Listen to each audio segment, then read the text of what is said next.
Good morning. How are you all today? Thank you for visiting with us and welcome to Bible study with Andre and Betty. We're continuing our studies today from the book of 2 Samuel, and today we're in chapter 14.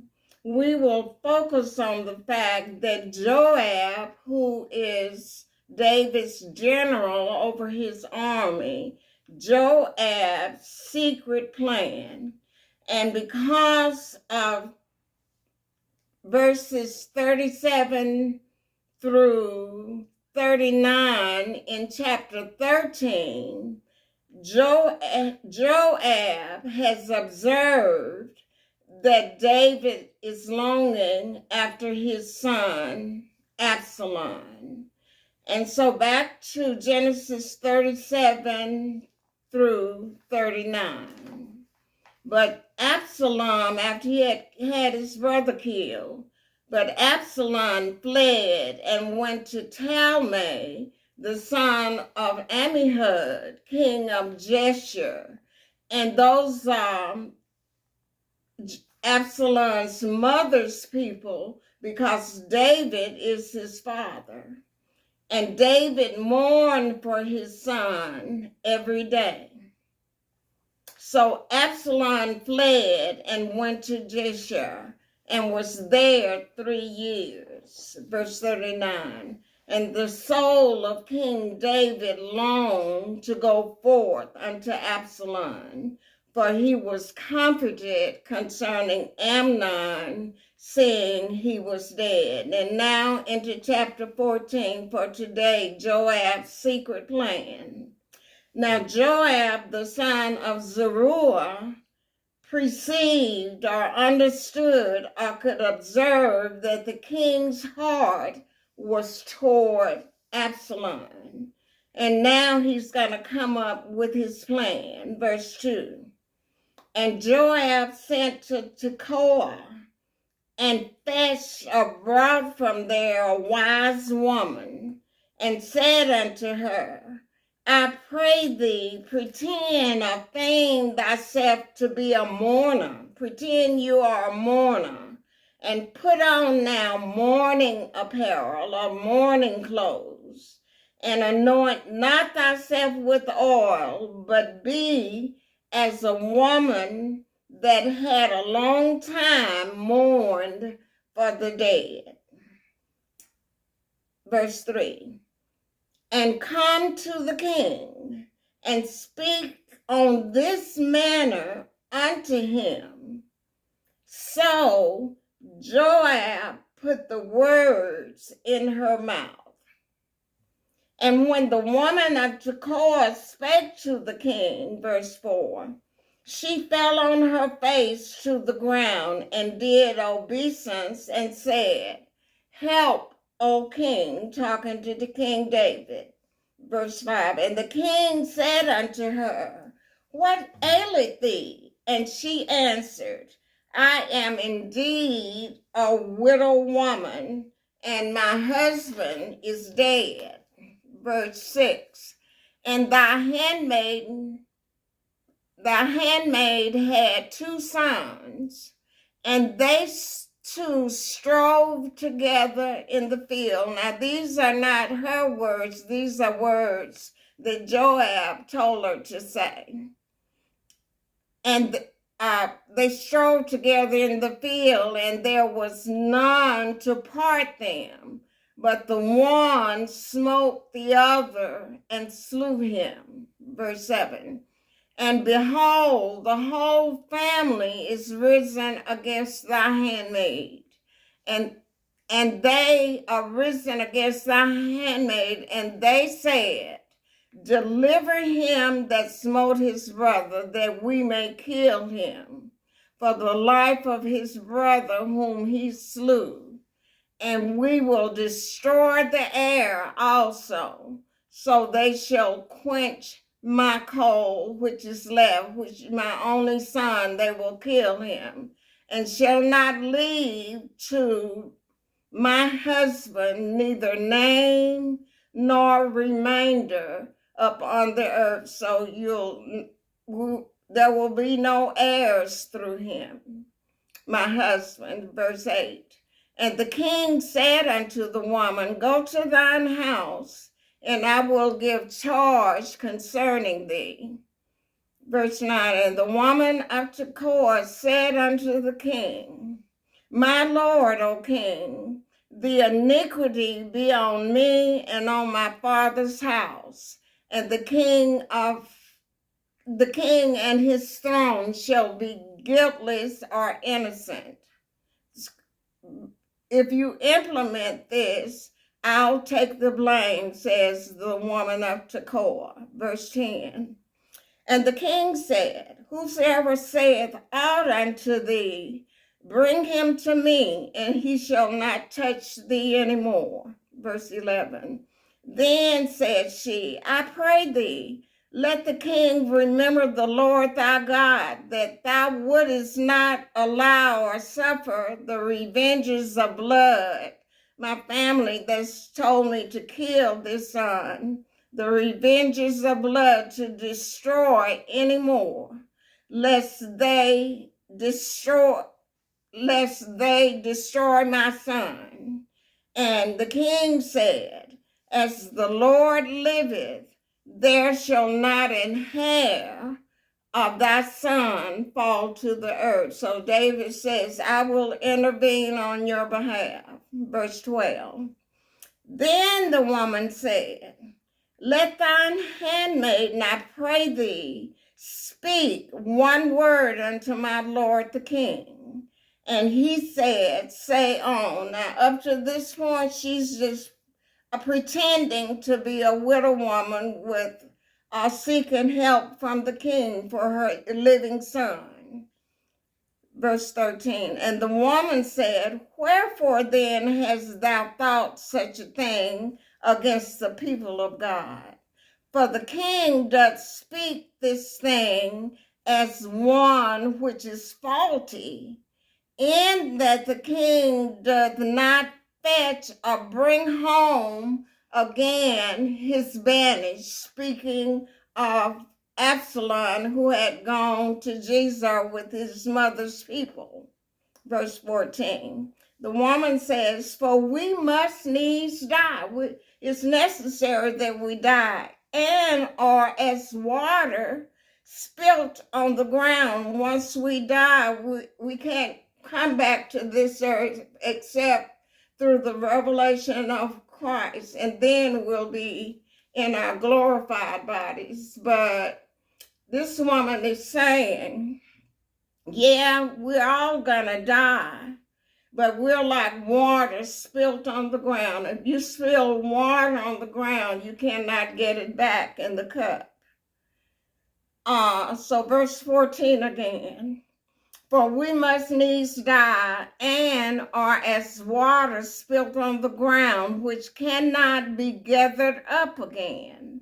Neither doth God respect any person, yet doth he devise means that his banished be not expelled from him. That is, he devise mercy and grace for us who will receive the finished work of Christ. Verse 15.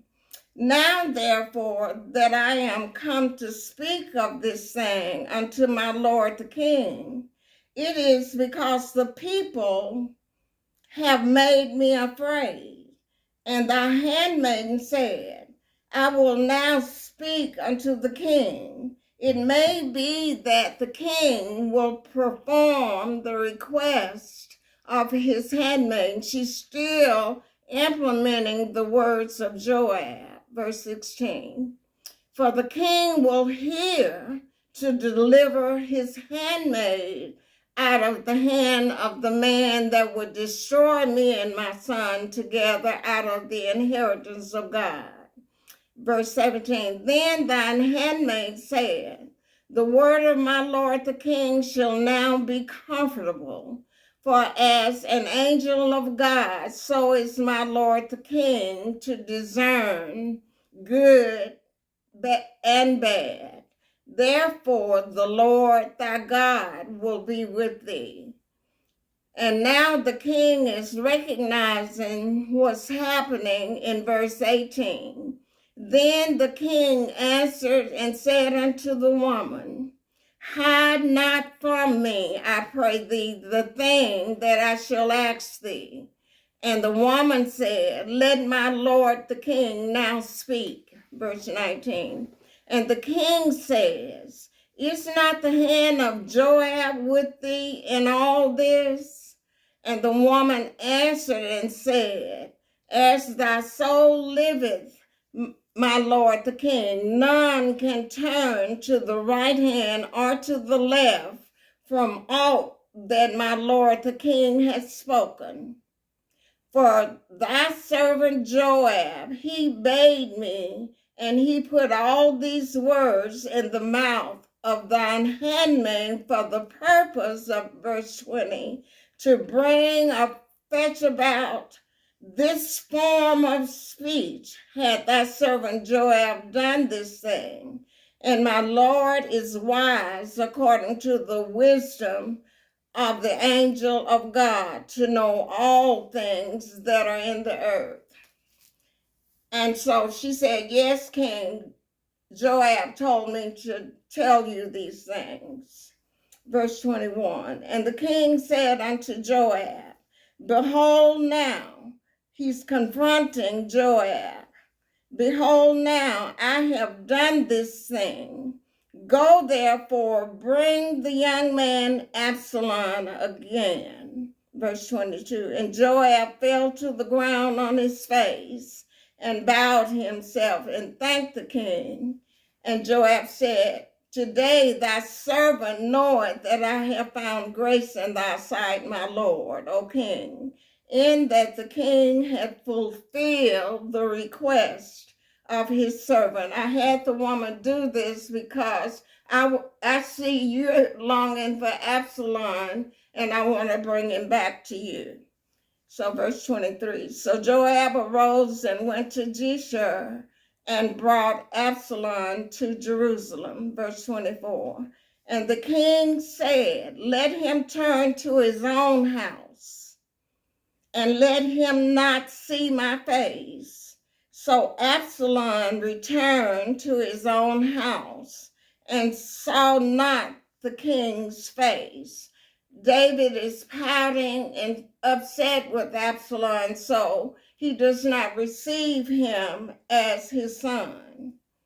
But then he's going to truly forgive Absalom. Verse 25.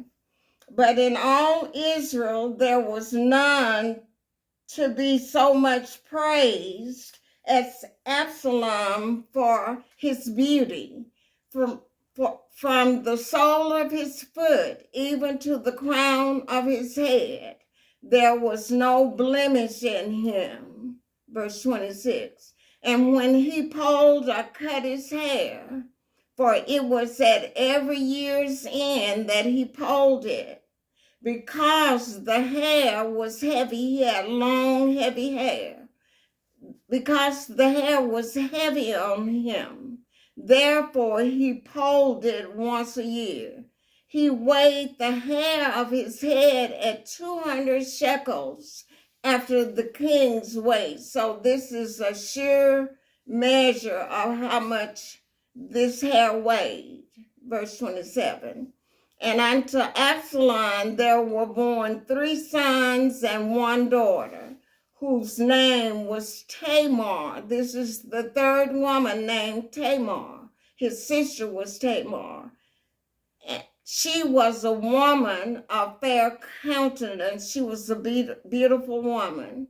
So Absalom dwelt 2 full years in Jerusalem and saw not the king's face. Therefore Absalom sent for Joab to have sent him to the king, but he would not come to him. And when he sent again the second time, he would not come. Verse 30. Therefore he, that is Absalom, said unto his servants, see, Joab's field is near mine, and he hath barley there. Go and set it on fire. Orson, go and set his field on fire, And Absalom's servant set the field on fire. He was trying to get Joab to come tell him why he had been 2 years in Jerusalem and had not seen the king's face. Verse 31. Then Joab arose and came to Absalom unto his house, and said unto him, Wherefore have thy servant set my field on fire? Verse 32. And Absalom answered Joab, Behold, I sent unto thee, saying, Come hither, that I may send thee to the king to say, Wherefore am I come from Geshur? It had been good for me to have been there still. Now, therefore, let me see the king's face.